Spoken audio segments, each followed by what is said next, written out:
Dear warriors, can we talk about the elephants in the room? Not this poor elephant.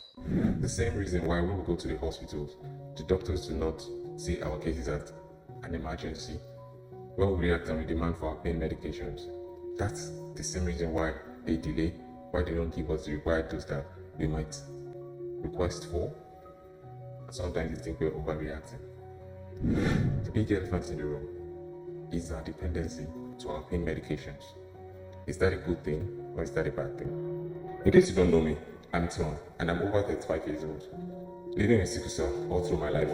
I've gone through my own phases of dependency, almost 15 years being dependent on tramadol, over 2 years being on the pentazocine injection. Some people are either addicted to crocodamol, DF18, they're just varieties, and mostly they have to do with opioids because you can't get addicted to NSAIDs.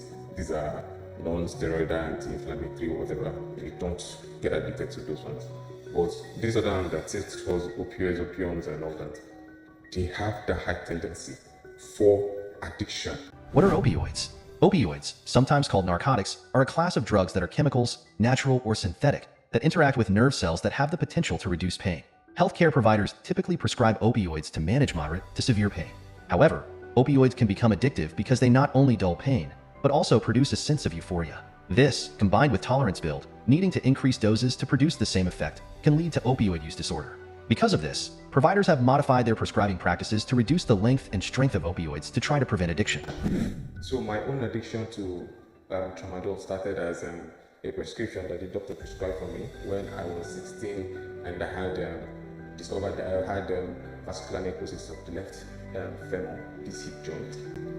They prescribed for me tramadol HCl, 50 milligrams, which I started using at the age of 17. I reacted to it a lot. I threw up. Anything that goes into my mouth, I threw up. I hallucinate, itchiness, and all that.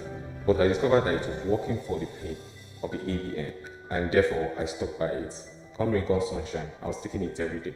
So from the time of 2005 till almost 2020 that you knew me, I was always on tramadol. If you ever know me physically, this is not something to be proud of, but it was something that helped me, and I got healed from something that demanded surgery.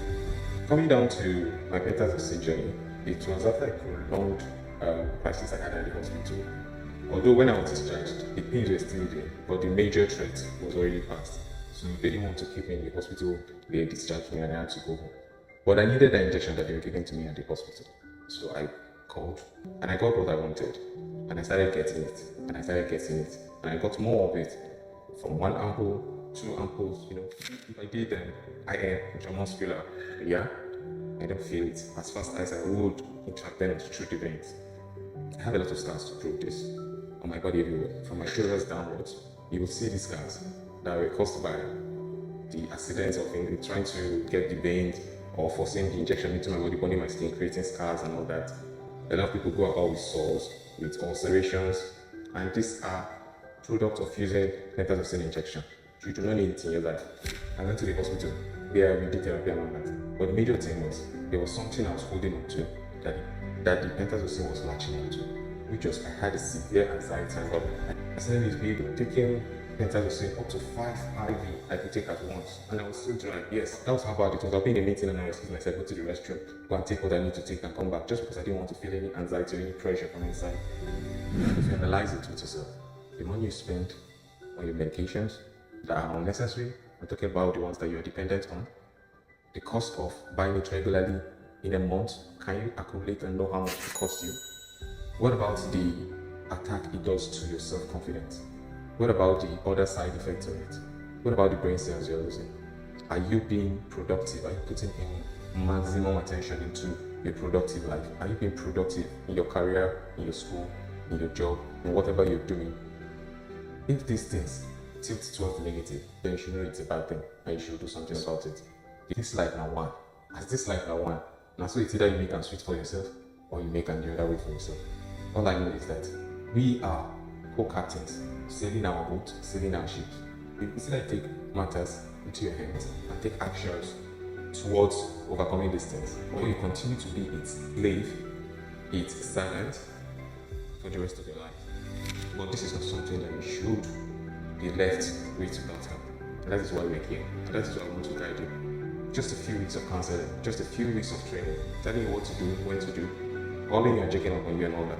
That is what this program is about. Because there is a need for change. And every action that we take counts. Please see the information on your screen now, and let's meet in our group sessions. Thank you guys.